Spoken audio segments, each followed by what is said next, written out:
All right, g'day guys. How are we? Welcome to Talking Boxing. It is Monday, January the 23rd, 2023, and isn't it hard to believe that we're almost through the first month of the year? It always goes super quick, but plenty going on. And how good is it that when you plan to do a live show on a Monday night, some massive drops that morning that gives you plenty to talk about. I'm referring, of course, to Tim Tszyu, Tony Harrison. It is official. It is March the 12th. It's a Sunday. It'll be during the day and it'll be televised live back to the States. So we'll talk a little bit about that. Other Aussie news, world news, of course, that might be a little bit interest to you guys. But I am going to also talk about, if we get time, I'm sure we will. It's not that much to go through tonight.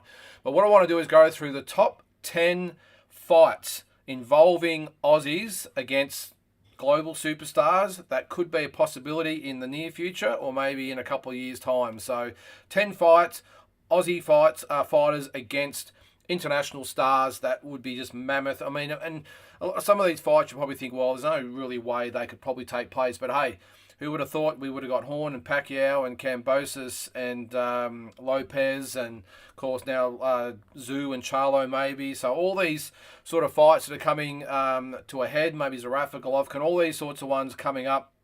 So I've gone through all the divisions and put together a few dream fights that could happen either in the next 12 months even, or the next 2 to 3 years. So we're going to go through that as well. Any suggestions you guys might have as well. So as I said, we're going to go through all the Aussie news first, all the world news. Might even do the box rec if we get a little bit of a chance as well. But I'd like to welcome you all to the show. Back to Talking Boxing this week. Last week I did a little bit of a hybrid on the Wednesday night, I think it was, with Talking Boxing and Boxing Deep Dive. Tonight's just the usual Talking Boxing. We'll see about the Boxing Deep Dive show on Thursday. If we can get some guys to be on. Tazzy's away at the moment, and we'll just see about Pete or Nick as well. Speaking of Tazzy, don't know whether you saw his Instagram today. How good was it? He went out to dinner. I can't remember where it was. Looked like some swanky restaurant in LA. Malibu or whatever the hell it was, and finds himself sitting next to Deontay Wilder, if you will.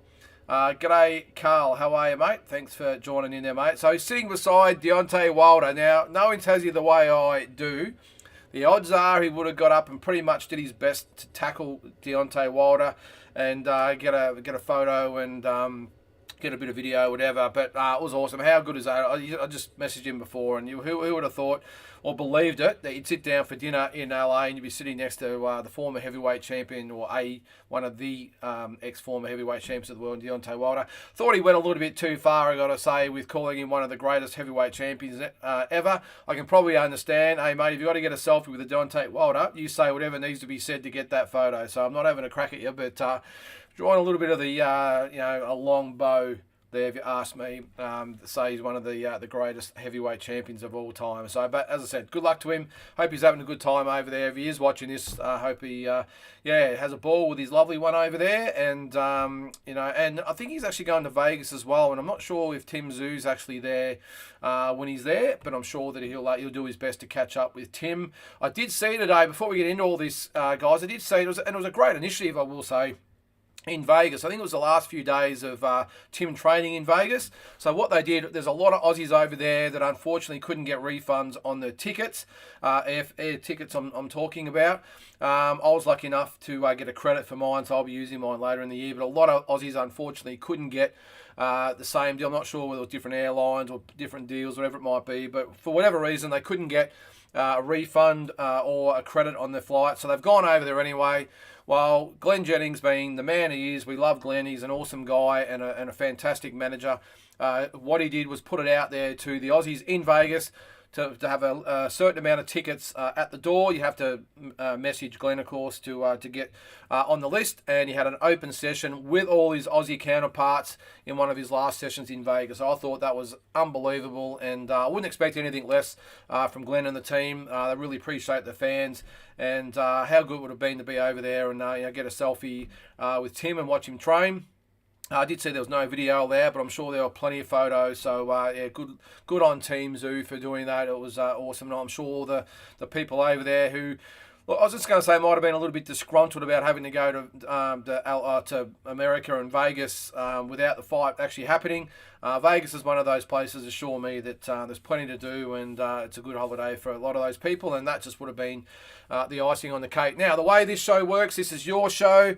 I'm going to put the link up soon. The way it works is you put a comment or a question in the comment section there, and as it says there, let's talk some boxing. Now, I have got the ability to have you guys on if you would actually like to come on the show. I'm going to put the link in there now. I think Carl's been on a few times, or a couple of times, which is good. Put that in there. So if you do want to come on at any stage, feel free. If not, fire as many comments and questions in there as you possibly can. Obviously, it's great to interact with each other, and it's a talking boxing session. There's boxing fans having a discussion, and as I said earlier, plenty going on. With obviously the big news today being the biggest that we've had for a while. Now, I did actually say last week on this show. Actually, I think I've got myself out of focus here. Hang on, let me put that like that. There we go. Hopefully that fixes it. Oh, it will fix it. Yep. All right. So you hear me last week say that I'd be staggered if Tim Tszyu fought a Tony Harrison or a Fundora, one of these guys. But I did have a little bit of a caveat there that I said that unless there was a world championship at stake. So now I know it's only an interim. Was pointed out many times today on social media. The posts on all the Ozboxing and Before the Fight and Ozboxing Central and whatever ones out there stated it was for the world title. Now it is technically for a world title. It's the interim title. If you don't know what that means, it just means that, well, it's hard to explain exactly what it means. Charlo will still be the undisputed champion, but this will be, if it's Tim Tszyu, he will be the interim champion, where he's guaranteed. I know he got the fight. He's sort of booked in anyway, but he's technically the world champion until he fights Charlo. What we got there? Just got a couple of comments out. Just on the comments too, guys. If it does take me 30, 40 seconds to comment or it comes up on screen, I apologise. The software I use and my internet speed, and I've got to do it a certain way that I do it. I'm always 30 to 40 seconds behind. So if a question comes up or a comment and I'm on to the next thing, I promise I'll go back and address your comment. Carl says, hey mate, where's the fight going to be? Tim versus Tony. Good question, Carl. This was one of the things I was going to actually talk about this fight. Now, I would typically say it would be Sydney. However, in this day and age with the government dollars at stake, I think Melbourne would be a real front runner, if not the Gold Coast. Now, the reason I say that is, look, it probably makes sense to be in Sydney. It's obviously Australia's biggest city. Tim's from Sydney. No Limit are based in Sydney. It just probably makes a lot of sense. Probably the logistics of the whole show probably be easier for everyone concerned to be in Sydney. However, Sydney have shown in the past not a willingness to really fork out the dollars for events that aren't the typical norm. And boxing's not really the normal things I would probably invest in. And what a lot of these government agencies do, they've got a pot of money to spend and on different events, and depends on who's in power and who's on committees and all that sort of stuff, who actually gets the money. I've got a feeling New South Wales money is distributed in a lot different way to Victoria.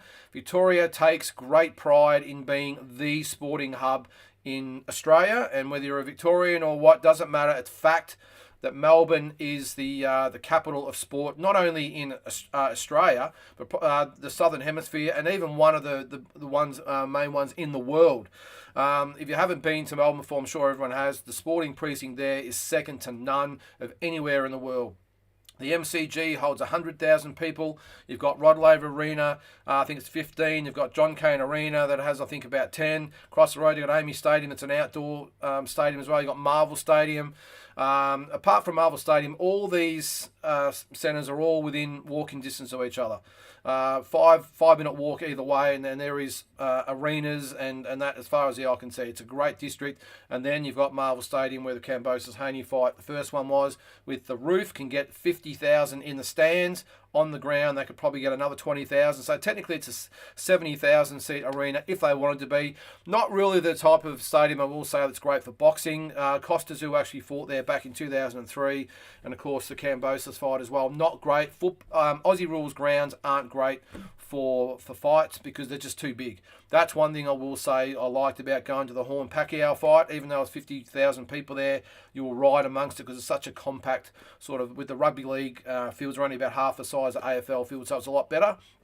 But I think they could easily put this at Rod Laver, which is where the Australian Open final will be, or the main Australian Open games are, again with the retractable roof, and gets about 15 to 20,000 people in there, I would probably think, or if you squashed a few in. So that would be my pick.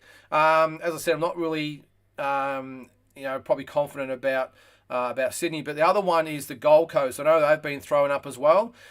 This wouldn't surprise me because I think the people up in probably not so much Queensland, but the Gold Coast, they would have their own pot of money as well, I'm assuming, to throw money at. And this wouldn't be a massive event, nowhere near the scale of the money that would cost for Kambosos and Haney. That would have cost millions and millions and millions. This is not one of those fights. Tony Harrison's not coming to Australia wanting $5 to $10 million. You'll probably get 500,000 to $1 million, I'm probably thinking. Tim would probably be the same, or probably more, being the home fighter, of course. He might get $1 million or $2 million. So it's not as big as those fights. So the Gold Coast are going to have their own money, and they want to get in the game.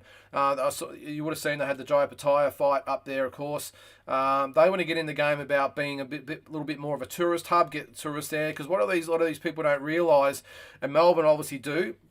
You get the right events, and it brings a shitload of people from interstate and overseas and everywhere else, and puts a lot of money back in the economy. And even though I will say, I'm bound to open a bit of a can of worms here, I'm not a Daniel Andrews fan at all, but I do applaud his government in that he is putting money into these events, in getting and keeping events here. The Australian Open's been tried to have been poached. The Formula One has tried to be poached. Even the AFL Grand Final went. But these are the biggest sporting events, or pretty much every. I'm not trying to pump up Victoria here, by the way, guys. I know I'm from Victoria, so I don't want to offend all you Queenslanders and New South Welshmen there. But the fact remains that all the biggest events in Australia are in Melbourne, and they'll want to keep it. And this is a massive event. So I think it's between the Gold Coast and Melbourne. If it comes down to a bidding war, Melbourne will win, of course. It's got probably got a lot more money to play with than the Gold Coast. And I think it comes down to, if Melbourne want it, they'll get it. And as a Melbourneite, or just out of Melbourne, I think that would be awesome. But then again, would also be good to maybe see it go to Sydney, or even the Gold Coast. Another question there from Paul.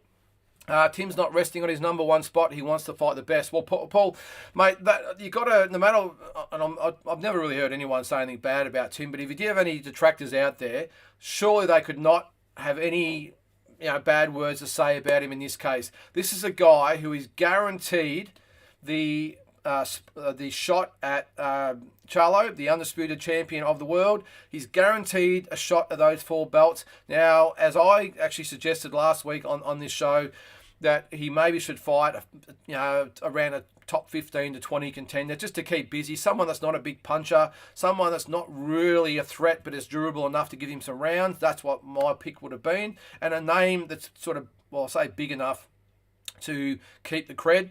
That's what I would have assumed he would have fought. Now, as I said last week as well, I wouldn't have begrudged him at all, like I'm sure a lot of people wouldn't, that type of fight. The fight is locked in, just a keep busy fight. But what does he do? He fights the only person that's ever beaten Jermell Charlo, is a former WBC Super Welterweight champion, and takes him on for this interim belt. So full credit to Tim Tszyu and his team, and a credit to Australian boxing and world boxing in general. And he's obviously going to measure up to his name, and as you say there, Paul, not resting on his laurels. He wants to fight the best, and I applaud Tim and his team for taking this fight, because it's not going to be easy.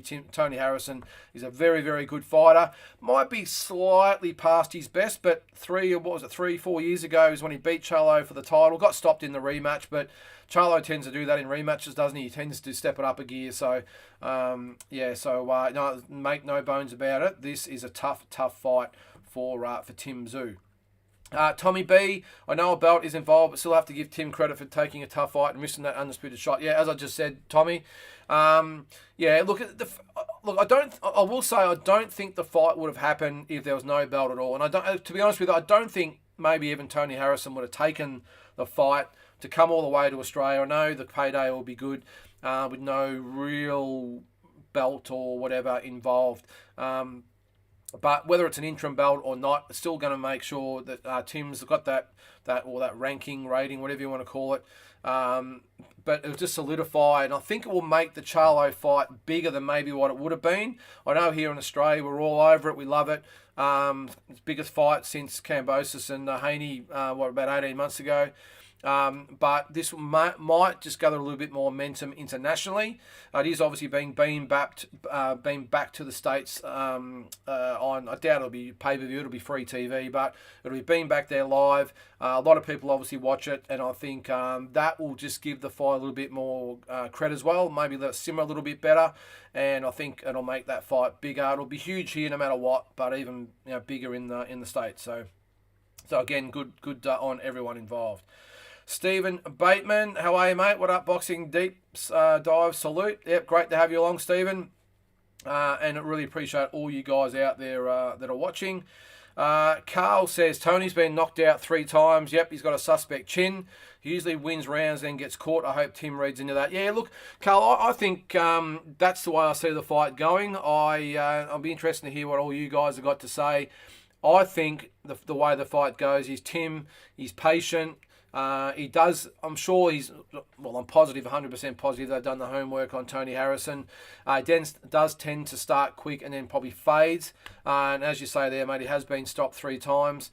And I think I can just see Tim being very, very patient for the first 3 or 4 rounds, starting to build it up, and then I would see him chopping Tony Harrison down and stopping him in maybe 9 or 10 rounds. That's the way I sort of see it. I'm sure it's going to be it will be a 12-round fight. Obviously, it's an interim fight.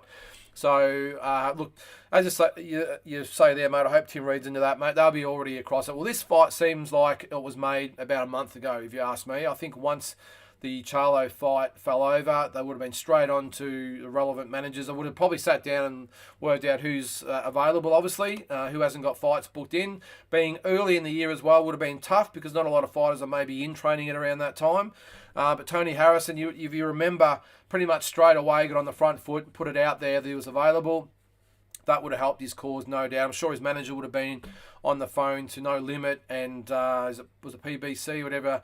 Actually, they would have probably stepped aside from it. So they would have stepped in with No Limit, got onto the WBO. They would have looked at what titles were available. This makes the most sense, even though they are ranked number 1 and 2 with the WBC as well. I think Harrison's actually 3 with the WBO. Tim's obviously number 1. Actually, I've got the rankings up here, actually. Let me have a quick look while we're going there. So Liam Smith is actually number 2 in the WBO. Wouldn't that be a good fight down the track? But Tim's number 1. Tony Harrison is actually number 4 with the WBO, but number 1 and 2 in the WBC. Now, strange enough, I think I said last week, Tim's not ranked by the WBA, which just staggers me. And he's not ranked, is he with the IBF? And he's not ranked by the IBF either. So there's the sanctioning bodies for you. Tim Tszyu ranked number 1 by the WBC and WBO. Can't find a spot for him in the top 15 of the WBA and IBF. So that's probably highlights what I think are sanctioning bodies. I think they're a joke. Paul, again, what have we got there, mate? Tim is going to body punch him until he stops him. Yeah, I agree, mate. Well, I must admit, Paul, I didn't probably think he would stop him body shots, but Tim, that's his strength, isn't he? He loves those body shots. We've seen it numerous times in his fights. Excuse me, I'm sure Stevie Spark will vouch for that. What a good body puncher is, I'm sure countless others. I just don't see. Look, I know I'm probably maybe in the minority. I don't really see how Tony Harrison beats Tim Tszyu. I know, I probably got my Aussie hat on, but really looking at it, the way they both fight, from what I've seen recently from Tony Harrison and of course what we've seen from Tim Tszyu, I don't see how Tony Harrison beats him. I don't think he can stop Tim Tszyu, and I really don't think he can outbox him. I know he outboxed Jermell Charlo, but Charlo has his habit of sometimes going to sleep in fights, and it's cost him against Castano and it cost him against Harrison. When he's on, and we saw that he pretty much dominated Harrison in the rematch when he was switched on. That's what you get from Tim Tszyu every single time. And he's not going to catch Tim Tszyu napping. He knows what's at stake. And that's why again, I know I'm probably in a minority and a lot of people out there give Harrison a chance. I did see Errol Spence come out today and said he'd put 10, I don't know, it was 10,000, 10 million, whatever it is, on Harrison. I just don't see it. Maybe I'm wrong, but again, I just don't see how he beats Tim Tszyu, which is probably what Tim Tszyu's team are probably looking at as well. You can't out-punch us, but you can't really box us, in my opinion, and obviously their opinion as well. Because even though he's ranked so high, rest assured they wouldn't be taking this fight if he was he was a real threat, because obviously so much at stake. But who knows? James Daly, welcome to the show, mate. Harrison only travelling down under to see all the kangaroos and rattlesnakes. We have rattlesnakes here? I don't think we do, but you know what I mean. I didn't see that, James, but that wouldn't surprise me. But yeah, all the kangaroos will probably get to ride one at one stage. I all think we do that down here. And probably walk outside and be attacked by drop bears and redback spiders and God knows where, crocodiles and that in the main streets of Sydney or Melbourne, where it's going to be. But yeah, look, credit to him. He's a fighter's fighter. Regardless of what I think of his chances in the fight, full credit again to Tony Harrison. He's coming to Australia. He knows it's going to be hostile. He obviously backs himself to beat Tim, wants this big fight. So, again, good luck to him. And for what I've seen to it, look, he can go off a little bit like a lot of the Americans can, but I think he'll get a little bit of support. Well, I won't say support, but he'll endear to a lot of Aussies, I think. Probably a little bit like Devin Haney did. He'll be a little bit of smack talk, but not enough to upset the Aussies, I don't think. I mean, doesn't matter. It could be a saint. It doesn't matter. He's not, people are still not going to go against Tim Tszyu, are they? James again. Harrison was recently impressive against Sergio Garcia. Yeah, he did. You're right there. He did have a good jab. I think that was a draw, wasn't it, from memory? If I'm wrong there, James, I think it was a draw. I think, or was it the one before that? Whatever it was. I think maybe he beat Garcia and had the draw before, whatever it was. But yeah, no, look, no doubt he can trouble Tim Tszyu. No doubt whatsoever. I just don't think he's got the power or boxing ability to really be a threat to beat Tim Tszyu. They obviously think differently. A lot of fans around the world think differently. I've read a lot online of, especially Americans, think Tony Harrison can win this fight and will win this fight. But me, I just think Tim Tszyu's got way too much for Tony Harrison. He's going to show why he's ranked number one with the WBC and the WBO. Carl again, Tony's got a great jab and good power. Really suspect chin. Well, as you said yourself, Carl, he's been stopped 3 times. So I'm not so sure he's got good. Well, he's probably got okay power, I think. Good power, yeah, maybe. Probably has, but against someone like Tim Tszyu, I just don't see it being a factor. Tim can take a shot. I know he got dropped against Gausha. That was just a first round shock, caught him cold type of knockdown. If you look at a lot of fights that Tim's had, he has been caught with a few and he takes a pretty good punch. So I just don't think Tony, while he might have good power, I don't think has got enough power to take Tim out. Again, just my opinion. James, Tim's never been WBA top 15. He was well into top 5 for IBF. Must have dropped 11 or 12 places. Now, explain to me, James, if you know, because I've tried to figure this out. I understand the WBA top 15 thing, even though I will say he was the WBA Oceania champion, which is supposed to get you an automatic top 15 spot. Now, since he won that title, he's won probably 3, 4, 5 fights since then. So I don't know what he's done to the WBA to drop out. Same with the Maloney boys. Always held WBA Oceania titles, probably held them for 5 years or 4 years, whatever it might have been. And all of a sudden, they jumped through all the hoops to be WBA ranked, and now they're the only ones they're not ranked in, so I can't work it out. The IBF, well, I don't know who he's upset there, James. I wasn't aware he was in the top 5. He obviously would have been if he's ranked with the others. Must have dropped 11 or 12 places. Now, how does that happen? How does it happen? You beat a former world title challenger in... what was his name? Inoue, and then he's beaten Gausha, who was I'm not sure he was world ranked, but would have been pretty close. And he beat him as well in really impressive fashion. So I don't know what it takes to drop out of the rankings. Who knows? Maybe they didn't shout him enough champagne at the convention. I got no idea. I've given up even trying to work it out, James. But if you've got some info, let me know. So as I said earlier, it's for the WBO interim super welterweight title. It's Sunday, March 12th. My tip, it will be in Melbourne. I've got a really good feeling that Team Tszyu will want to bring Tim to Melbourne. Why wouldn't you want to come to Melbourne? As I said before, it is the capital of sports capital of Australia, if not the Southern Hemisphere, and one of the best in the world. So why wouldn't you want to bring him here? It's the only place probably around that he hasn't really fought. I know, well, I promoted him in Bendigo, which is about an hour and a half north of Melbourne. But I've just got a feeling Tim, just like he wanted to fight in Las Vegas, if he's going to fight at home, I reckon he'd want to fight in front of a really big Melbourne fight crowd. I've got no doubt. So, and I did see also, obviously it'll be a bumper card. Nikita Tszyu will be on the undercard, so it'll be a Tszyu doubleheader. How good will that be? I do know the particulars of who he's going to be fighting, but I'm not going to spill the beans right now or else I'll get lynched. But I do know who he's fighting, and it will be a very, very tough fight for Nikita Tszyu. I can guarantee you that. We'll have more info on that. I'm sure it'll be announced in the next sort of couple of weeks. I would think they probably want to get this over with and probably have an official press conference. And well, actually, they'll probably want the venue sorted out first, of course. Then they'll want the press conference, and then I'm sure they'll start announcing the undercard after that. I mean, we are 2 months away, 7 weeks away. I wouldn't think they would announce the undercard for maybe 2 weeks. I'm probably thinking a good 5 weeks. At the end of the day, it's not going to matter who's on the undercard or not. They're coming to see this fight. So, but just be a bonus to have Nikita Tszyu on there. And as I said, what will be a very tough fight for him. Carl again, mate. Liam Paro, Robbie Davies Jr. Yes, I've got that on the agenda here, mate. What's your thoughts? I thought he'd be fighting a decent name. Yeah, well, we'll jump to that. If you've got any more questions about Tim or whatever, let me know. We'll come back to that. Carl, so yeah, with this one, look, I did do a bit of research today on Robbie Davies because I must admit I didn't really know a lot about him.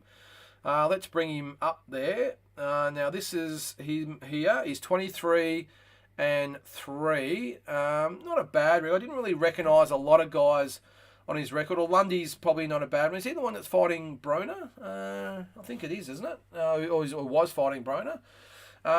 So he's obviously beaten him second round KO. I'll see if we can get to him and see whether.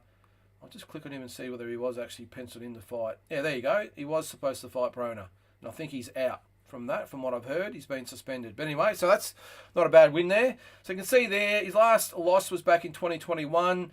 10-round decision for the IBF Intercontinental Super Lightweight title against Gabriel Golaz of Valenzuela. Let's see there, lost to Lewis Ritson, who was 19-1. Back to here, again, a 12-round stoppage for the WBA Continental Super Lightweight title in 17. So, look, I think what's happened here, Carl, is that, I'll just get your comment, yep, back up there. Look, I've just got a feeling in this one that this is a bit of treading water, killing time thing. I reckon that Eddie Hearn, look, Liam Paro is ranked number 2 with the WBO. I'll just bring that up again. I don't know why he slipped down to number 2 because he was number 1 with the WBO. I'll bring that up while we're talking there, while we're going. So you can see there, he's ranked number 2. He was number 1. I don't know why he was demoted. Teofimo Lopez, I know he's a big name. I know he's a former undisputed champion, but had one fight. Well, he had 2 now, I think. But he only had the 1 fight at super welterweight, lightweight before he was elevated to number 1, which I think was really unfair to Liam. He'd done the work to get to number 1 and then was bumped. So I got a feeling with this one, Eddie Hearn's not really sure what's happening. Maybe they're negotiating for one of these fights. Of course, Josh Taylor's out. Maybe they're angling for to get one of his belts declared vacant or an interim or whatever it might be. Maybe he could step in and fight a Catterall or whatever. I got that on there as well. I just think at the moment they're a little bit lost about what to do with Paro, and maybe, as I said, they're in negotiations with a few different things. Liam probably wants to fight. He only had that 1 round against Brock. So I've got a feeling they've just penciled him in to fight Robbie Davies as just a bit of a stopgap type of fight. Let's have a look at. Oh, he's not actually on BoxRec at the moment, going to fight Liam, so I'm not sure the event.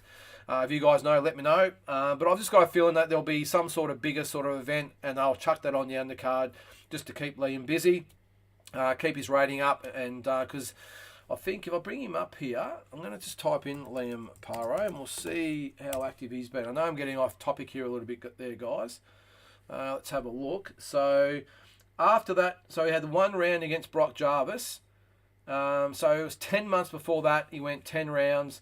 So technically, in just over a year and we'll say 13 months, he's had 1 round. So not a lot of boxing. So I reckon they probably want someone like this Davies just to keep him active, keep him busy, and and just keep him active, I would say. So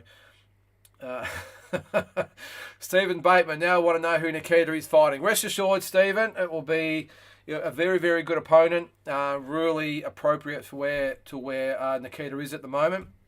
But again, I'm not going to spill the beans. I don't betray the trust of people that tell me these things.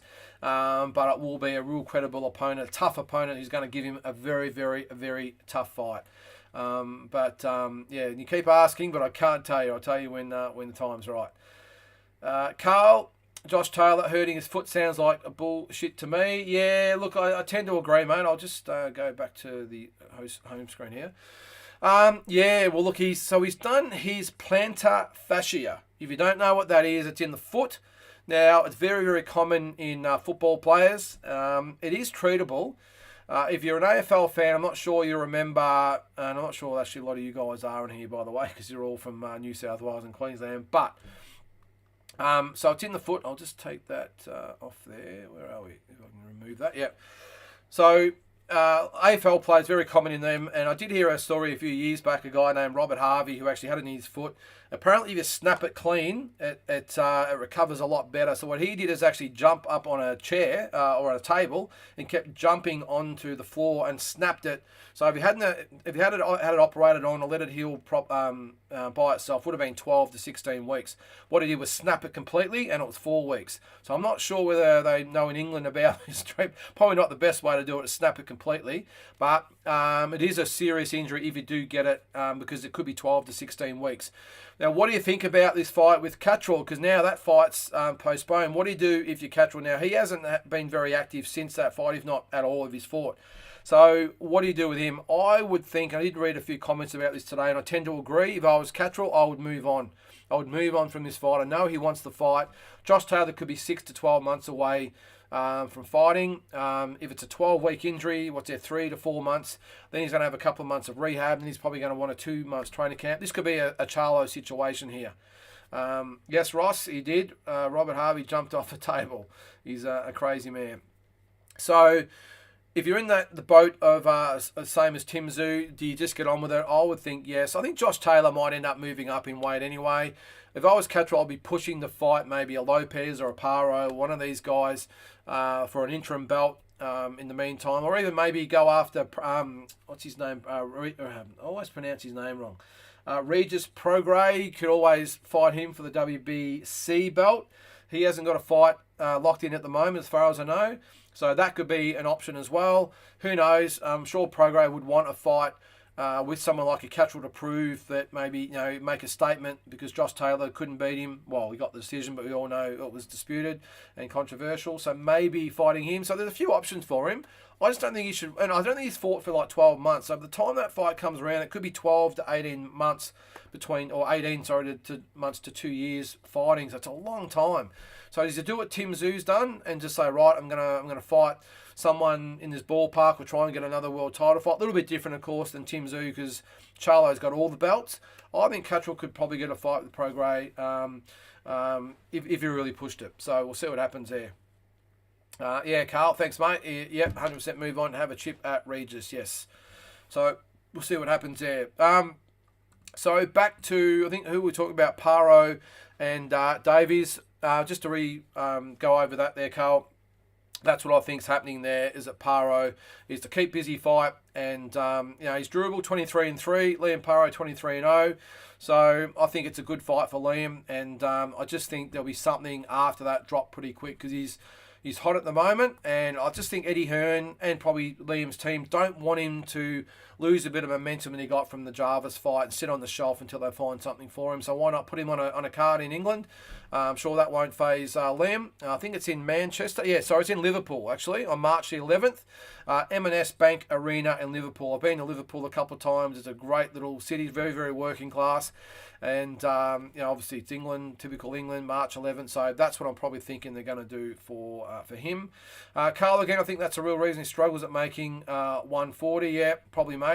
Talking about Taylor, probably thinking there that he wants a bit of respite and maybe he's looking to move up. I don't know why, just a little bit off topic there. I really don't know a lot of these guys why they just continue to kill themselves to make weight. Now, we don't know, this Josh Taylor, maybe this was the reason why he struggled with Catterall in the in the first fight. I thought he would handle Catterall pretty easily. He didn't. I thought Catterall actually won that fight.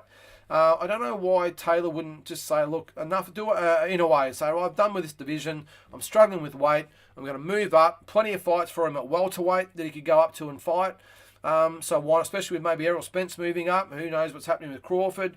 Might be some vacant belts there. Why he wouldn't move up and just get on with it. Because if you kill yourself making weight, then inevitably it comes back to bite you and you lose. It happened, according to Teofimo Lopez, that's what cost him. I don't think so. I think he just took George lightly.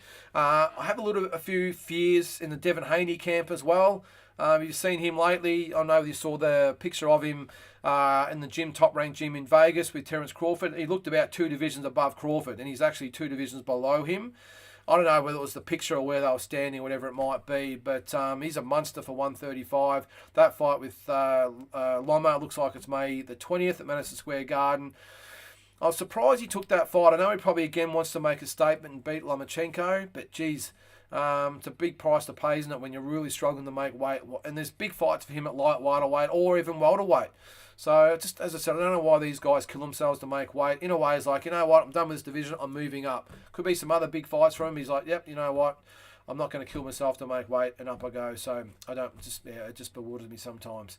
What else have we got there, guys? So, that's the Paro Davies fight. I did see as well on the weekend, of course, getting onto the world stuff. If you've got any other stuff about the Aussies, let me know. Actually, before we move on, again, a shout out to Liam Wilson. Was he about a week and a half away from fighting Emmanuel Navarrete for the WBO super featherweight title? Hasn't been a lot said about it, I will say. It's sort of been lost in the mix, especially with what's happened today. So he's not really going to get a lot of fanfare, unfortunately. I'm sure that maybe No Limit might hold back on the official announcement of venues and all the particulars till that fight, because obviously Liam Wilson's a No Limit fighter. Give him his day in the sun. He's only got 2 weeks to wait, and then maybe announce everything then. I just want to check the pay-per-view, because I'm not sure whether it is on pay-per-view. I just want to know it's not. So it looks like that'll be free on Fox or KO, guys. So that's good. I think it's on a Saturday afternoon, which is even better, because it will be on a Friday night in the States. It's in Arizona, Glendale, Arizona. So that will be a ripper. February 4th. So that will be. So I think it's the February 5th here. I'll just double check that. I'll get the dates up there. February 5th in Australia. Yeah. 4th in Australia. So I think, does that sound right? Might be a Friday over there. Anyway, we'll move on. Best of luck to Liam Wilson. We might go into a little bit of detail about his fight next week. We should have Tassie back, definitely, and we'll see what's happening with the other guys, and we'll really detail that fight. Liam Wilson, Emmanuel Navarrete, and best of luck to those boys over there. So into the world news, you would have seen Liam Smith, Chris Eubank Jr. on the weekend. Well, I must admit, I wasn't overly shocked. I was surprised, but not overly shocked. I thought Liam Smith had the ability to beat Chris Eubank. I think Chris Eubank, again, he's a bit like a Charlo. When he's on, he looks great, but he can really go to sleep in some fights, and I think this was a typical one for him. He just didn't seem, I know he did okay in the first 3 rounds, but just didn't really look switched on. And I've said right from the word go with Chris Eubank since he got with Roy Jones Jr., and I think, who did I see commented on the weekend? Ben Sava commented on social media, and I fully 100% agree with him, because I've said this after his last fight that he had. It's one thing to be trained by Roy Jones Jr. and take a lot of things out of what Roy has to offer, but don't try and be Roy Jones Jr. Now, when he had his last fight, I'm going to have to look it up now because it's got the best of me, who he fought. Now, where is it? Chris Eubank. Let's have a look. I did say after that fight, where is he? Chris Eubank Jr. All right, sorry to go off topic here, guys. It was Liam Williams. Okay, so it was about a year ago, 11 months ago. Now, he won on points by 12-round decision. Now, I said after that fight, he looked really impressive, but Liam Williams didn't really give a lot and probably was the ideal opponent for him.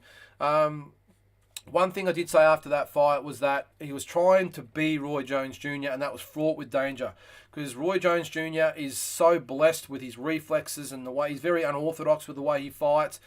Gets away with fighting with the hands down and leads with the left, leads with the right. He's in, he's out. He's all over the place. He gets away with it because he's a super talented and gifted athlete. Chris Eubank is nowhere near as gifted as Roy Jones Jr. So it's okay to take a lot of things from Roy, but his biggest mistake is he tried to be Roy Jones Jr. and he paid the price and hit with a beautiful left hook. He did say it was a once in a lifetime thing. I don't believe that. I think Liam Smith hit him with a good shot, and I just think he was in the process of being a bit cute. Had the hands down, he got caught. So I don't know where he goes from here. He's 33 years old. If I'm to be honest, I think his career's over. I don't think he can win a legitimate world title. I think Liam Smith probably, I don't think is really up the level either. But I just think Chris Eubank, just a waste of talent. He had it all there for him. Inactivity, taking the wrong fights, maybe not the best approach to boxing. And he's 33 years old, and all of a sudden it might have passed him by, but we'll see. Maybe there might be some other fights out there for him. Maybe it could be a Conor Benn again if that fight comes off, or a Kell Brook if it comes off. The English type of fights, big domestic fights, it might be a bit better for him. But I think his days as a legitimate middleweight world contender are over. There you go, Carl. You put it very, very matter-of-factly there. Eubank is just not that good. Well, yeah, can't argue with that, mate. As I said, I think since he actually got with Roy Jones Jr., he's actually gone backwards. Because, again, as I said, he tried to be Roy Jones Jr. Instead of maybe taking out of his book, like I always say, about maybe his work ethic, the way he approached it, all different things that he's got to take from Roy Jones Jr., and he tries to be him and, again, paid the price. Stephen Bateman, doesn't take the sport serious enough. No, and he's 33 years old now, mate. So, unfortunately, that looks like it's curtains for him. All right, guys, so we'll move on to some more world news there. Keep the questions coming. I'll go back. As I said, I'm 30 to 40 seconds behind your comments, so I'll go back if you've got something else you want to add. Did say see as well Naoya Inoue, Steve Fulton for the WBO, or is it WBC? One of them, I think, might be for both actually. Where is it? He's both. He's got both belts, hasn't he? Yeah. So he's got the WBC, WBO belt.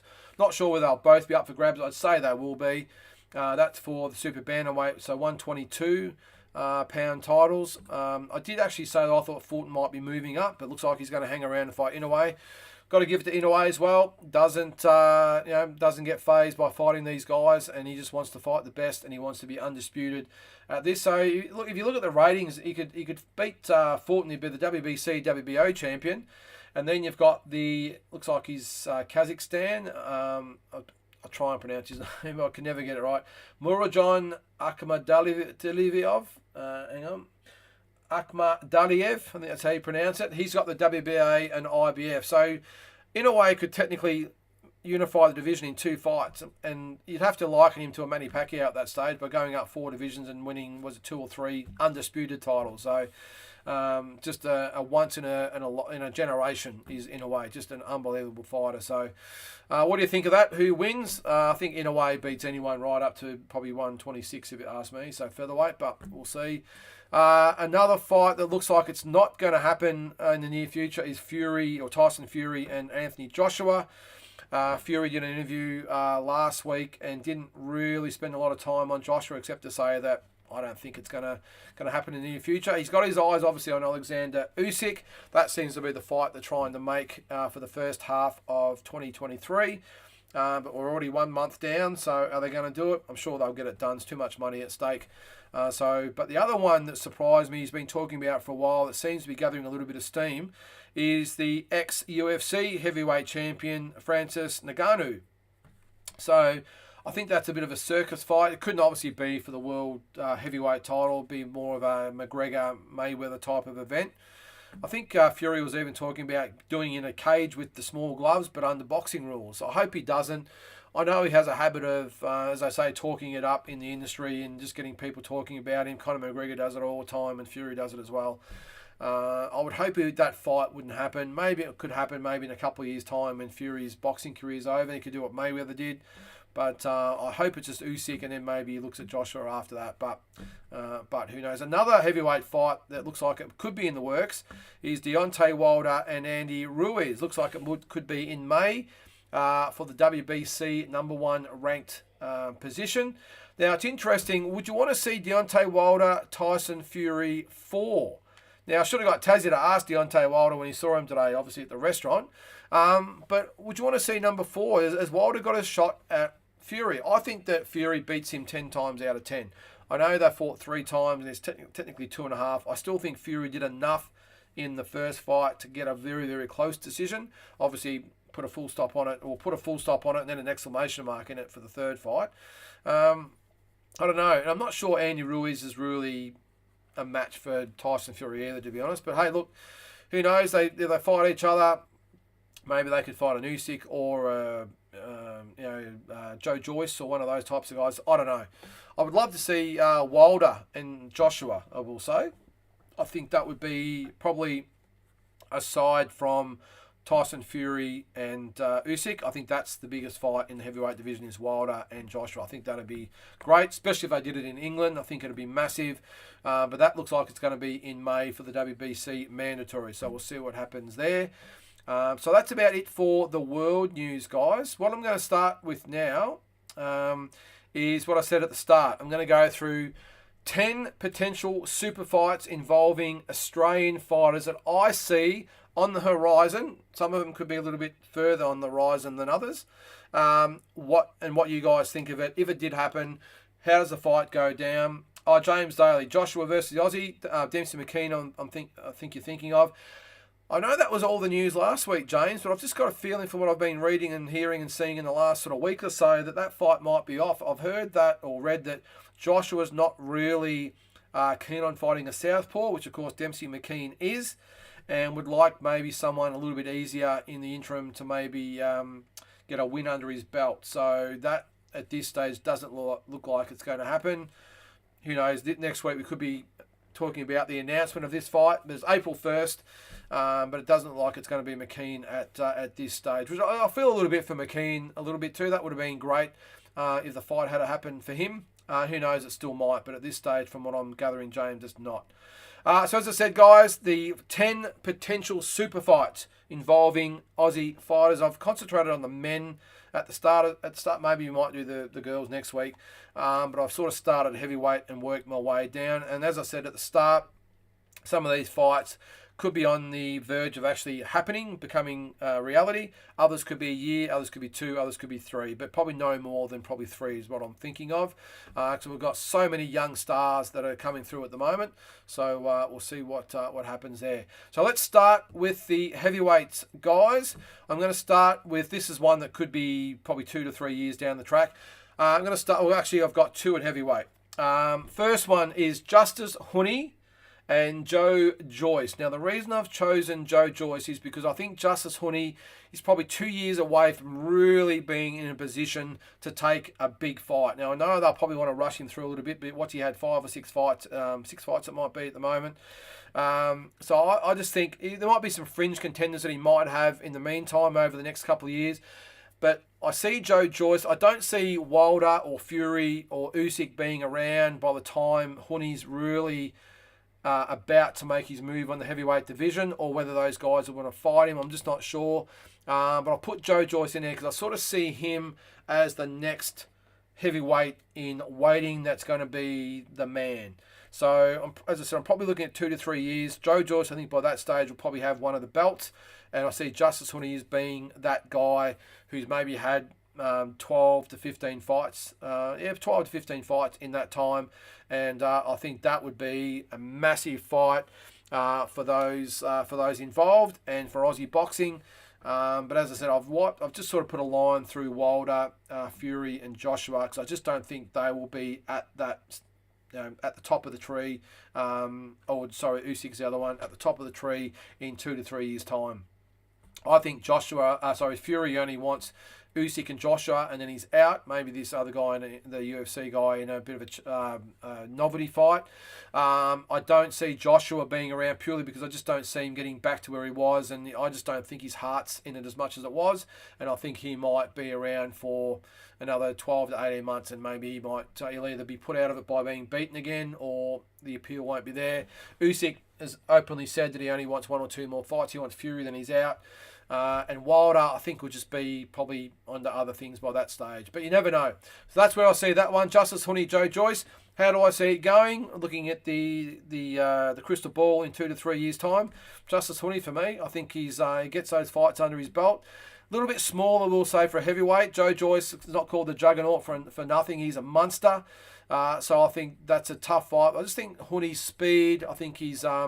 I know he hasn't got the power, but neither is Usyk, and neither really is Fury when you think about it. They're not big punchers. I know Fury's got the size, but Usyk's small, not a big puncher. I think Honey will measure up to those big guys, no problems at all. So that's where I'm thinking. Honey versus Joe Joyce. I think Honey wins that one on points, but you never know again where they're going to be in 3 years' time. The other heavyweight fight I've penciled in that could happen in a year or two if things maybe go the right way. It's Jai Opetaia. Now, I haven't actually got him at cruiserweight. I know he's obviously the IBF cruiserweight champion at the moment. I see him doing an Usyk or a Holyfield or what countless others have done. I would think give him another 12 months and he will move to heavyweight. I think he'll want to fight the Englishman, which always escapes me, Lawrence Okolie, who's been calling Jai Opetaia out. I think he fights him. And then maybe he looks to move up.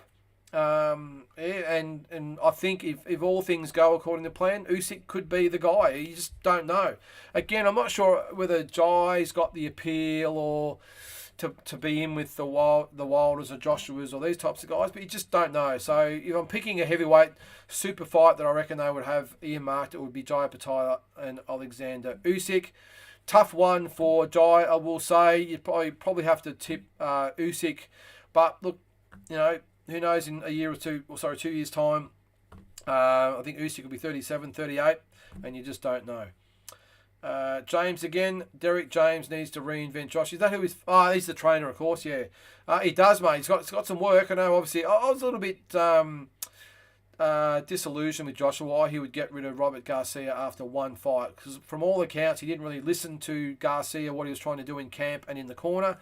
So Garcia, I will say, I wouldn't be surprised if Garcia was actually the one that said, you know what, Joshua, go get someone else.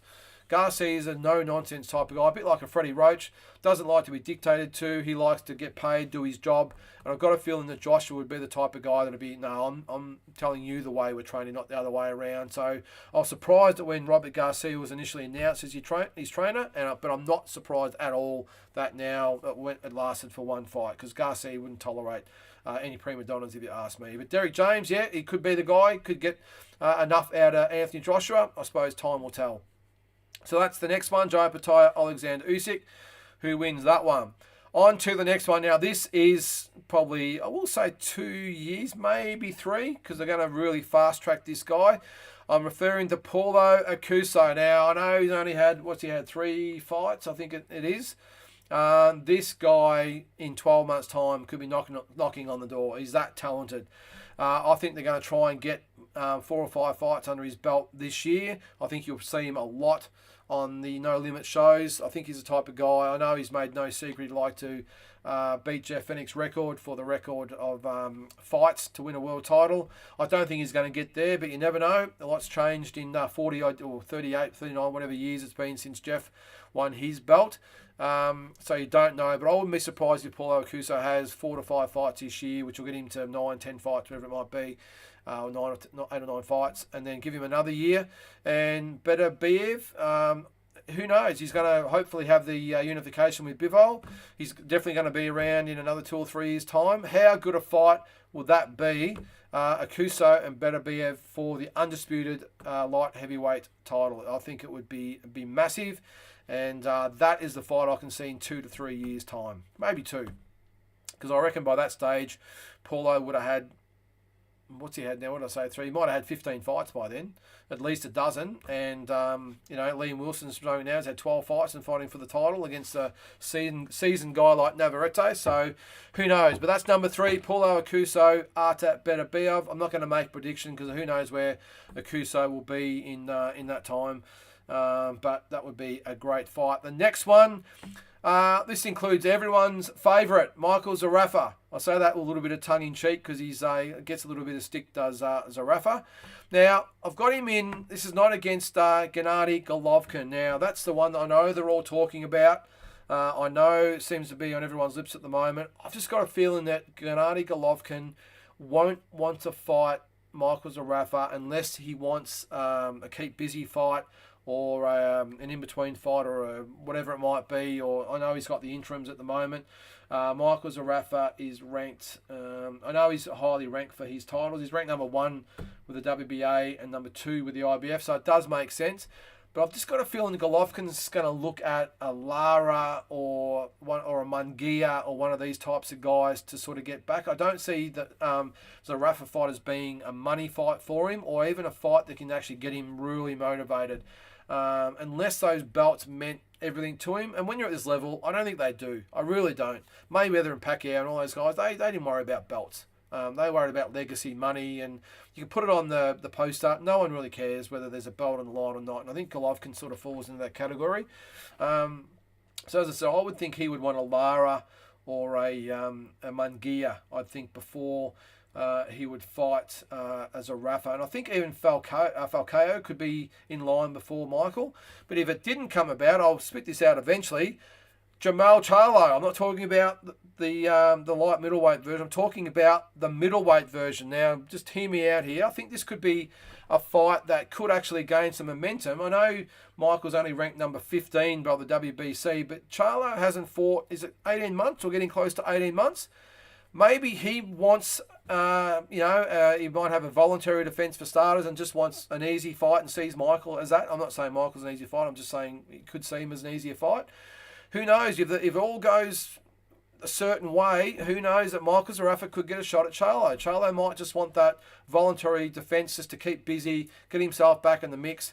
He'll want those fights with maybe a Munguia or even a Canelo, or I doubt he's going to get the Golovkin fight. I think Golovkin would see that as too dangerous at this stage. Or maybe a Liam Smith, one of those types of guys. What do you guys think? Could it be a possibility? I just think if the Golovkin fight doesn't happen, if I was Jermall Charlo's team, Michael Zerafa is someone that I would look at as a voluntary defence. And if it did happen, unfortunately for Michael, I think it ends badly. I think Charlo wins his fight probably by stoppage. But I would still love for Michael Zerafa to get his crack at the world middleweight titles. That's Jermall Charlo, not Jermell Charlo. Okay, thanks to the Charlo's mother who didn't really think of us boxing fans when she named her kids. The next one. It involves our main man, of course. It's Tim Tszyu. We all know, we've talked about earlier in the episode that Tim's obviously got better or bigger things at the moment. Jamal thinks he's fighting Bivol. Yeah, I don't think that fight's going to happen, mate. Obviously, one's middleweight, one's light heavyweight. But unless he fights someone. He's got to fight someone at some stage, and that's what I'm saying. Michael Zerafa, stranger things have happened. That's all I'm going to say. And now, actually, I will add to that. The fact that Michael Zerafa is with Elvis Grant now, really, very, really good manager, knows a lot of people, pulls some strings, which happens with the WBC if this fight was going to happen. All of a sudden, just one day, you might get up and Michael Zerafa's in the top 5 in the world, just by magic. So it can happen. So I would love to see it, I will say. I'd love to see Michael fight Golovkin, of course, but I'm just putting it out there that I just don't think Golovkin wants that fight. And if it didn't happen, the next biggest fight for Zerafa on the world scale is Charlo. Tommy B, how are you, Tommy? I like the thinking of Charlo, not one that's really been mentioned such as a potential, but Jamal surely got a fight again soon. Yeah, he does, mate, and it just makes sense. Zerafa, I don't think it would generate enough to be in Australia, although Michael is with No Limit now and he is in with the Charlos. And that was probably the other thing I was probably going to get at. Why not deal with one Charlo when you can deal with both Charlos? The Aussie sort of connection, No Limit, obviously they're talking to each other, they're going to have some connection. That was the other thing I was going to mention with it actually before I got off track, is that the No Limit Charlo PBC connection now that's in place for Tim and Jermall Charlo, if all goes according to plan and everyone acts nice, which obviously it sounds like they have, the fight got made, is there potential for No Limit to say, hey, Gennady Golovkin's not really sort of, doing anything at the moment, or he's not really interested, or he's got other things, maybe nudge, wink, wink. How about a voluntary defence against our man? I'm just saying. You never know. Stephen Bateman, Triple G would walk right through Michael, but not enough money in it. Steve, look, before the Canelo fight, I would 100% agree with you, mate. But from what I saw of Triple G's fight with Canelo, I know Canelo's Canelo. Canelo's obviously not Michael. There's a few levels above Michael, but from what I've seen, he looked old. He looked unmotivated. He looked slow. His reflexes didn't look great. He gassed a little bit. I don't know. I agree with you that Triple G should, by rights, walk through Michael, but I'm not sure. From what I saw in that last fight with Canelo, and Canelo was there for the taking. Canelo didn't do anything special either. He really didn't. He just went through the motions and Triple G allowed Canelo to pretty much set the pace, where the first two fights, Triple G set the pace and walked Canelo backwards. So in this one, he allowed Canelo to come forward, which cost him the fight, because I thought Canelo was there to be taken. I just don't think he was impressive at all. So I still think Triple G would win, but geez, I reckon Michael Zerafa would be in that fight up to here. I think he'd be a real good chance to beat Golovkin, purely because I just don't think Golovkin can get up for the fight, and Zerafa would. But that's why I just think Jermall Charlo. And I can understand also with Jermall Charlo, people say, well, what's he got to fight Zerafa? Why would he want to? He fought Dennis Hogan. Dennis Hogan was really nowhere on the side. I know he had sort of a name in America because of the Munguia fight. But Zerafa's sort of getting more well-known over there now as well. So, the fact that Charlo fought Hogan, I think he would fight Zerafa as well. But we'll see. Especially now that connection between No Limit and PBC and everyone else involved. All right, so back on to Tim Tszyu is the next one we're going to go through now. I know, obviously, he's got massive things on his plate. It's Jermall Charlo, so he's probably not even thinking about anything after, well, obviously Harrison first, of course, then Charlo. One fight down the track that I think could be a massive, massive possibility if Tim wins the belt. It's a guy by the name of Errol Spence. I think Errol Spence is going to fight Thurman at 154. I think I would be surprised, very surprised, if he goes back to 147. I think 154 is where he'll stay. It's going to be a big effort to go back down, especially because he struggles with weight anyway at 147. The Crawford fight, I've just got this bad feeling it's not going to happen, or not anytime soon. And I think if it does happen, it could even be at 154 down the track. I've just got a feeling it might not happen. I think Spence is going to 154 now. He might not look back. And Crawford might say, look, too hard. I'm just going to move on. I would be disappointed as you guys are, but I'm just sort of putting it out there in a year or 18 months' time that if Errol Spence is fully fledged at super welterweight, which, as I said, I think he will be, Tim Tszyu, if he's got those world title belts, what a fight that would be. Tim Tszyu, Errol Spence. Now, again, I'm not looking past, like everyone else is, Tony Harrison and then Jermall Charlo. I'm looking at 12 to 18 months probably down the track. But look, it could be 12 months down the track when you think about it. We could be sitting here this time next year. He could have beaten Harrison. He could have beaten Jermall Charlo in July, August, September, whatever the hell it's going to be. This fight in 12 months' time, Errol Spence could have had the Thurman fight and maybe one other fight. And here we are this time next year, Tim Tszyu, Errol Spence. I've seen stranger things happen. So who would win?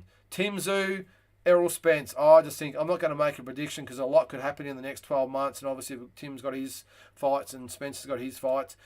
I just think that is a very, very realistic super fight. Probably the next super fight, Aussie super fight that I can think of after Tszyu Charlo would be Tszyu Spence. Just, again, my opinion, guys. Who do you think wins, Tszyu or Spence? The next one I'm going to throw out there. Look, it's a possibility. You just don't know, but it's at super lightweight or junior welterweight. It's our man, Liam Paro. Can he get a shot at... we'll not get a shot at. Will this fighter get a shot at him? Actually, before we go on there, guys, I'm going to hold you in suspense there. Crawford will be a good fight for Tim as well. Yes, James Daly, I was actually going to put Terence Crawford first, but I think there's a lot bigger likelihood that Errol Spence makes the permanent move to super welterweight or junior middleweight than Terence Crawford. You've got to remember, Crawford's come from lightweight, up to welterweight. And he hasn't been a welterweight for, I suppose he has been for about 4 years now, hasn't he? I don't think he's going to be in as big a rush to go to junior middleweight or super welterweight, as I said, as Spence would. Spencer's got the body for it. I think Crawford, not to say he won't eventually. Manny Pacquiao and Mayweather did it, of course. I just think Crawford might look at Boots Ennis fight first, or let's have a look at a couple of his challenges. Or Virgil Ortiz is probably another one, but yeah, Ennis and Ortiz are probably two fights that he could probably have. He could get a Josh Taylor, maybe move up. You just don't know. So they're probably fights he could probably take at welterweight that could still keep him at welterweight, because I don't think he'd be natural at all at super welterweight, where Errol Spence would carry the weight very, very well.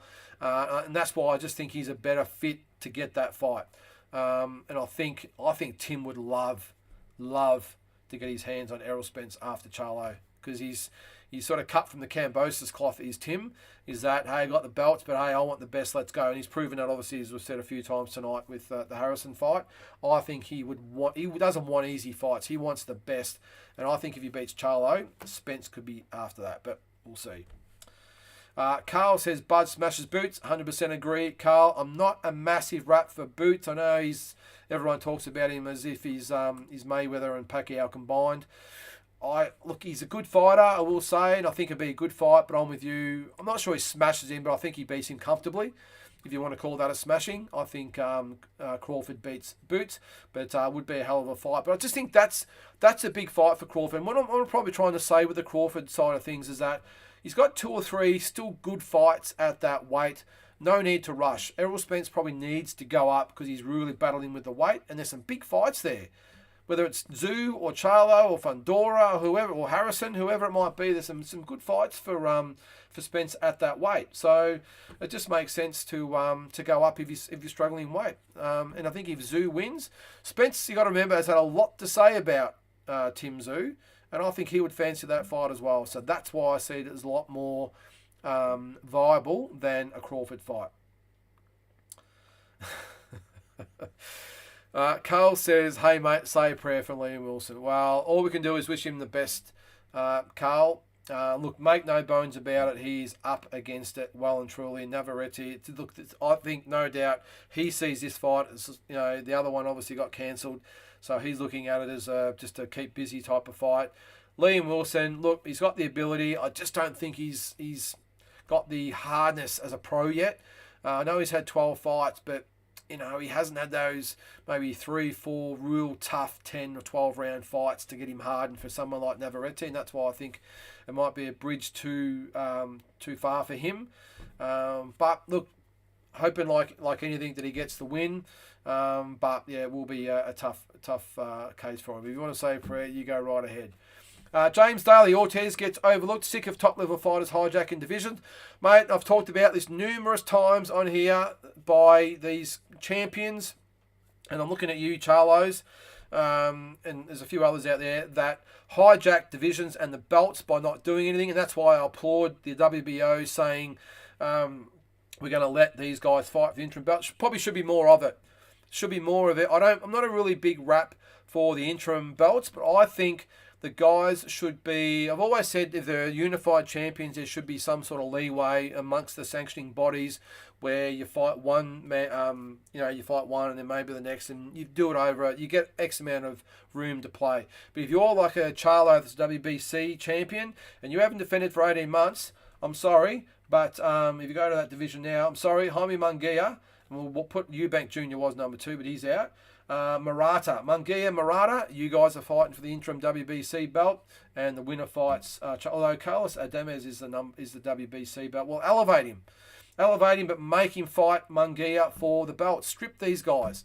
If there's no real reason except for injury, I understand. I'm not putting it past Jamel Charlo, but someone like Jamal Charlo who hasn't fought by choice. Strip him of the belt and give it Carlos Adames and Munguia a chance to fight for the real belt, and the winner must fight Charlo after that. Put a little bit of heat up these guys. It's just too easy. I mean, that's why I've got to admire guys like Canelo and in a way they're fighting regularly and trying the best to defend these belts. So But that's the way I see it, mate.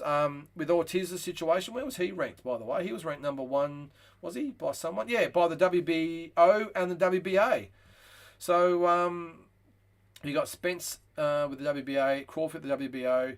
Yeah, well, that fight might happen, James. If Crawford's not, the next fight isn't with Spence, and it doesn't look like it will be, because Spence has obviously got Thurman in May. Maybe they'll make him fight, and if not, we'll strip him too, and let Ortiz and Alexis Rocha fight for the vacant title. I don't know, but it needs to be a lot more heat put on these sanctioning bodies to keep these, keep the belts sort of active. What do you got there, Carl? Again, 140 is known as the Diva division. It is, mate. These guys, I know we've talked about it ad nauseum over the last couple of years since we've been doing these shows, but too many divas out there. It's all about Instagram and how many followers I got. I'm going to fight once a year. I hate it. I hate it. And 147 is their division. The one that's not, I will say, is the 135 division. Lopez fought Kambosos. Kambosos fought Haney twice. Haney's now going to fight Lomachenko. Keep the belts rolling. And the winner of that at lightweight could be Shakur Stevenson. Who else is there in those that probably is around the mark? Probably not a lot that are massive names to keep these big fights going. It's probably Shakur Stevenson after that. And there is talk. Actually, I'll get to that in a sec because that's on my list. So we'll just move on from that. Tommy B, we'll keep rolling there. Saw today Lucas Brown and Jarrell Miller agreeing to fight in March. Any thoughts? I didn't see that, Tommy. I always sort of scour the social media pages before I go to air in case I've missed anything, but I didn't. Obviously, that fight was supposed to happen. Was that the one in Middle East that didn't go ahead? I think that was the other guy. I thought they were going to fight in Australia. Those two guys. What was his name? Is that good? I can't remember his name. Let's have a look. Let me know if you guys know his name there, guys. It's just escaping me. Is he even ranked? Where are we? No, I don't think he is. Whoever he was going to fight, he's not ranked by any of the organisations. So, but Jarrell Miller's 13, but Lucas Big Daddy Brown is ranked with the WBA from memory. I'll have a look now. He's ranked number 10. Okay, so he's ranked number 10 by the WBA. So, yeah, good fight. I like that fight for Lucas Brown. Look, he's just trying to get the most out of his career now at his age. So I like it. I'm not sure. Let me know where the fight is. Is there a date or venue at the moment, mate? Let us all know because I just didn't see that today, mate. So back to Liam Wilson. Navarrete will be a Hall of Famer. Yep, quite possibly, mate. We'll see. Again, from Carl, sanctioning bodies should be more strict than mandatory fights. Yep, as I said, mate. Be right on it. Keep them active. I know, as I said, they've got to be understanding of unified champions. They can work in together with some sort of timetable. But if they don't reach those timetables by an acceptable time, then I'm sorry, the belt's gone. Strip these guys. Doesn't matter who they are. I know there's some examples like a Canelo that sort of jumps weight all the time, but he's going back. He's going to defend those, or did defend them against Golovkin. Now you got Benavides and Plant going to go into fight, so they might fight the winner. I don't know, but at least there's an effort to keep the belts rolling all the time. You got some guys, as someone said before, hijacking divisions and the belts. It's just no good, and the sanctioning bodies just enable them to do it. The Char, that's the one, in Dubai. So that was the one that fell through. So, all right, so obviously they couldn't redo it. I don't know about you guys. You would have seen that both of those guys actually did a social media post together saying, look, we want to do it again. We're going to do it. So obviously that's fallen over. Tough fight, I will say, for Big Daddy. But when you punch like him, mate, anything is possible. Tommy again. Miller was supposed to be last year. Can't remember what happened. Was that the one? That was going to be in England, and they wouldn't? Is that the one that got put off because of Lucas's age? Let me know if that's the one. There was one that got cancelled because of his age, which is ridiculous, considering George Foreman, I think, won the heavyweight title at that age, or might have even been a little bit older. Dubai, March 18. Okay, all right. Well, it's good. I'm glad that Big Daddy is getting his opportunity again, regardless of who it's against. I don't know why it's not Char. But Miller, just as good, probably even a better option, I think. So we'll see. So that was who we got there? Hang on. Hey mate, Artabiev, Anthony Yard this weekend. Yes, better be it by KO before the 8th. I tend to agree, mate. Yeah, I agree. I think I don't know about devastating KO, but it could be a stoppage. Who knows? Better be it, mate. He's just a beast, that guy. He really is, and geez, him and Bivol is sort of the super fights. I won't say the unknowns because obviously Bivol, especially beating Canelo, but probably the most least known, underrated pound for pound top sort of 5-6 fighters in the world are these two guys. They might fight each other. It'll be massive. You'd almost call it the the super fight of the unknowns, if that makes sense. England was Dubois. That was bullshit. Yes, that's right, mate. Where's Miller falling? I remember seeing he was going to fight Miller, but I just can't remember when it was. But yeah, sorry, mate, it was Dubois. That would have been a good fight, actually. All right. Now, the next fight we got onto, of course, was Liam Paro, Teofimo Lopez. That's the next fight I was going to get to. Now, this has got the potential to happen. If we go to the light welterweight rankings, I'm going to put it up on screen in a sec so you guys can see. I'll just get up there now. All right, so here's the rankings at the moment. So you can see here, number 1 and 2, the WBO. Now, if Josh Taylor either moves up or maybe what's happened with the WBO with the Zoo Harrison situation and Charlo could be the precursor to this. If Taylor can't fight for 6 to 8 or 9 months, whatever it might be, maybe Liam Paro and Lopez make the case to fight for the vacant or the interim title. So this is not as far-fetched as it might seem. It just makes sense. You can see there Lopez is also number 1 in the WBC. I think if he had a choice, he would want to fight Paro. You obviously see that as the easier fight on the road to getting to the full WBO belt. So that has got the ability to happen. What a fight that would be, Paro and Lopez. So that's one that could happen in the next 6 to 12 months, if you ask me. And it could be for that WBO vacant title, unless, although where's Catterall? So he's number 3 at the WBC. So he could be in line for, well, that's vacant, of course. So he could be in line for that if it all goes according to plan. And strangely enough, he's not ranked by the WBC or WBA. But anyway, so he could fight for the IBF vacant. That would leave Lopez and Paro for the WBO title.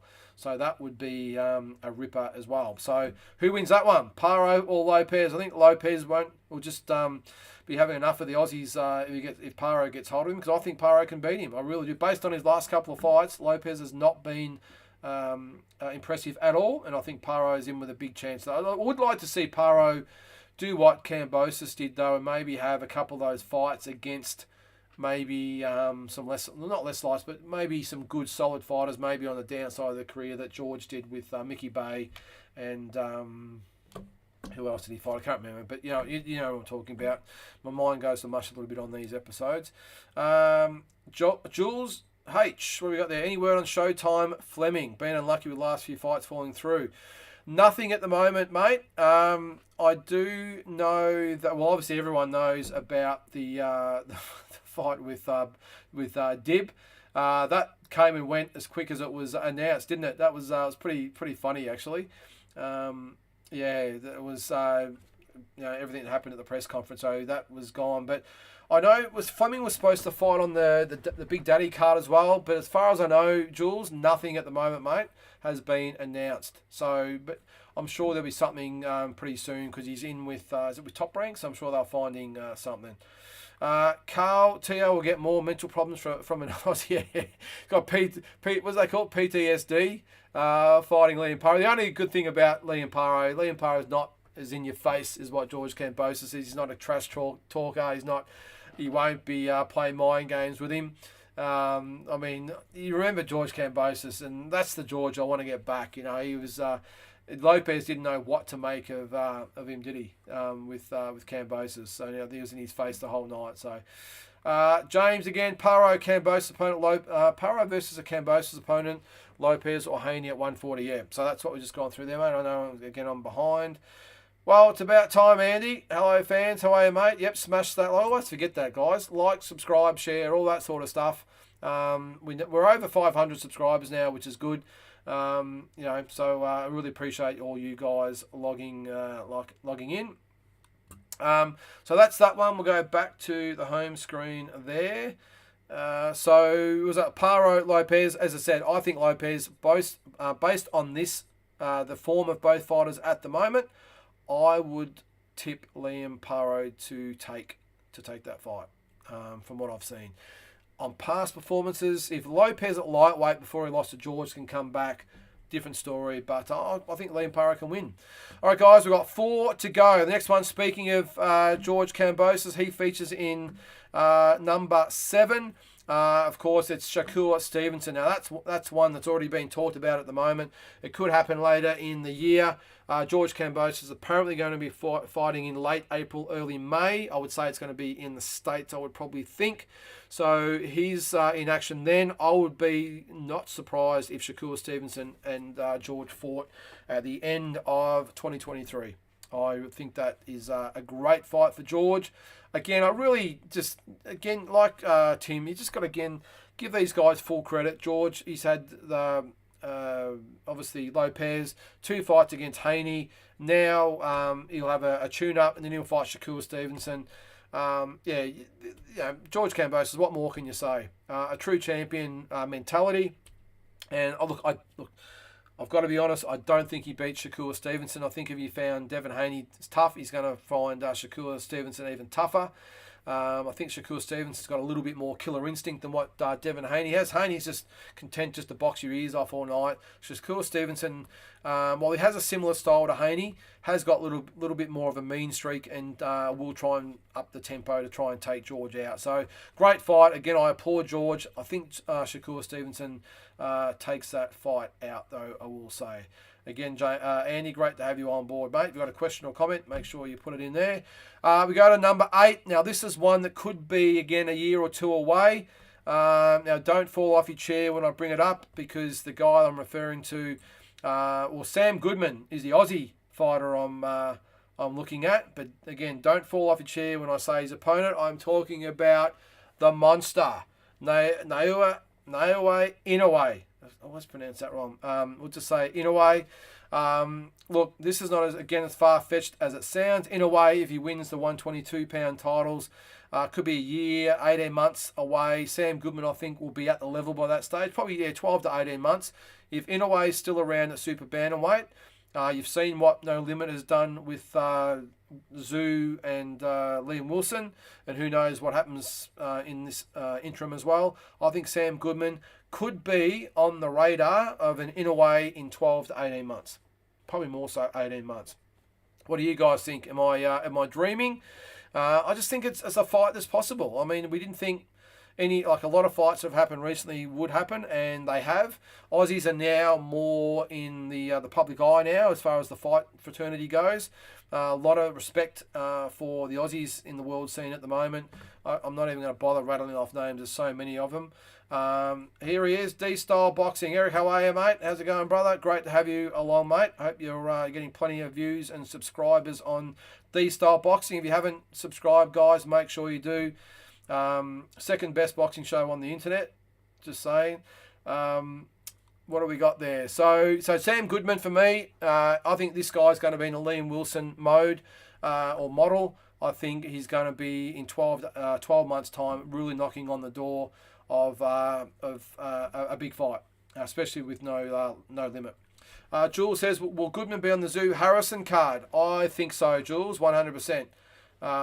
Look, I think it'll be the usual suspects.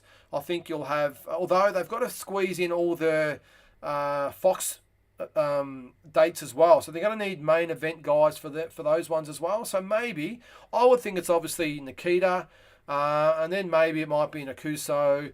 I mean, they've got a whole stable. There's a million fight. Maybe Jade Mitchell might be on the cards. I know he's back training now. Happy birthday, by the way, Jade. It's his 47th birthday today. No, it's actually just his 37th birthday. Happy birthday, Jade.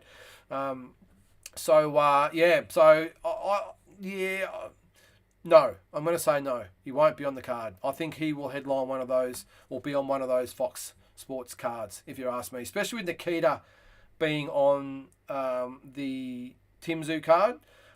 I think they're going to need some sort of headliner. I'm not sure whether they've got anyone, maybe a Harry Garside. Correct me if I'm wrong, there might be some others out there. But I think Sam Goodman's probably the next one below Liam Wilson and Nikita Tszyu as the names in the stable at the moment. So I would think they might save him for a Fox Sports telecast, which I think will be around March or April. So we'll see. All right, we'll take that one down. So, look, at this stage, it's a long shot that it happens, but I'm telling you, in 12 months' time, Sam Goodman will be knocking on the door. And in a way, if he's looking for a fight, Jason Maloney got a shot. Obviously, if Sam Goodman wins some more regional titles, maybe he fights a top 15 contender or whatever, that fight could be a possibility. I know it's a long shot of him getting the fight and winning, but you've got to put him out there. Who would have thought Horn, Pacquiao, Kambosos, Lopez, etc., etc. Number 9, speaking of number 9, Jason Maloney. The next two are probably pretty much in the works, but I'm going to put him out there anyway. Jason Maloney, Nonito Donaire. I spoke at length about this last week. This fight looks like it will happen. I will be staggered if this fight does not happen in the next 3-4 months for the vacant WBC bantamweight title. Wouldn't be surprised if it's almost ready signed already. I don't know. I haven't spoken to anyone in the Maloney camp, but I would be staggered if that snowball is not to the point where it's ready to chuck at someone's head. I think it'll be ready to go. So I know they did meet at the WBC convention, and I'm no doubt there would have been a lot spoken about over there. And I've said it numerous times in here, they did spar each other when we went to the camp over there. So they know each other really well. It's a business after all, and I think that fight happens in the first half. I would probably think April or May of this year. I think that fight will happen, but remains to be seen. Of course, I think Jason Maloney wins that fight. And the last one is his brother, the monster, the second monster we've got, Andrew Maloney. I would love to see him fight Juan Francisco Estrada for the WBC. What other belts has he got? Where is it? So the WBC belt he's got. I thought he had another one actually, but the WBC belt, Juan Francisco Estrada, or actually Jesse Rodriguez would be good as well, but Estrada for me. And I think that fight will happen. I've just got a feeling that I don't think the Franco fight will happen again. I think him and Ioka will fight for the WBA, WBO titles again. Who knows what will happen with Fernando Martinez? And I don't think actually... I know Andrew's rated number 5 with the IBF, so you never know. But I think Andrew's got his sights firmly put on Juan Francisco Estrada, because just like other Aussies, they don't want to fight the lesser light champions. They want the best. So I would think that fight might happen in the first half of 2023 as well. So what a fight that would be. I'm not sure how the fight... Look, I'm not going to pick a winner because I just don't know. I think Andy Maloney can win that fight. I really do. To go through the top, the 10 though, again, guys, if you guys put a comment there who you think wins. Justice Honey versus Joe Joyce. This is probably in 2 years' time. Jai Patai versus Alexander Usyk. A long shot, I know. Again, probably 12 months' time. Paulo Akuso, Arta Beterbiev. I'm probably thinking 2 to 2.5 years' time. Michael Zarafa, Jamal Charlo. Who wins that one? Tim Tszyu, Errol Spence. Who wins that one? Liam Paro, Teofimo Lopez. George Kambosos, Shakur Stevenson, Sam Goodman, Naoya Inoue, Jason Maloney, Nonito Donaire, and Andrew Maloney, Juan Francisco Estrada. So interesting to hear your comments there, guys. If you've got some more questions or comments, guys, make sure you put them in. We're almost getting towards the end of the show. Got a few minutes to kill here, so if you've got any more questions, put them in there. Now, as I said at the start of the show, Talking Boxing is obviously back. This is the first episode of the year. Boxing Deep Dive we'll see about on Thursday. If it's not this week, it'll definitely be next week. Tassie's back from overseas. He's over there in LA. I think he's about to go to Vegas as well. So we'll see about him getting back on board when he's back from overseas. And in the meantime, Mike Altamura is overseas at the moment as well. He's in Africa, so we can't do the classic fights and dream fights at the moment, but we'll get to that. But we might think of a few other things in the meantime. But Talking Boxing will be every Monday going forward. I was contemplating maybe moving it to a Tuesday night to get a bit of clean air.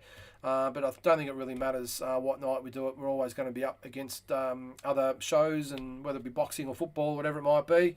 So I think we'll keep it on Monday. And as today showed, it's great to be on a Monday night, because when the news drops, bang, you're into it. You're fresh off the weekend, and we can talk about the weekend that was. So that's all the Aussie news and world news, guys. Oh, don't know what I did there. It doesn't look like we've got any more questions or comments tonight, so I think we'll leave it at that. Really appreciate you guys tuning in. It's always very much appreciated and welcomed. And we'll be back next Monday, same time, same channel, 7:45. And keep a lookout on our socials for all the other shows that are coming your way. Thanks again. Subscribe, and we'll see you next week.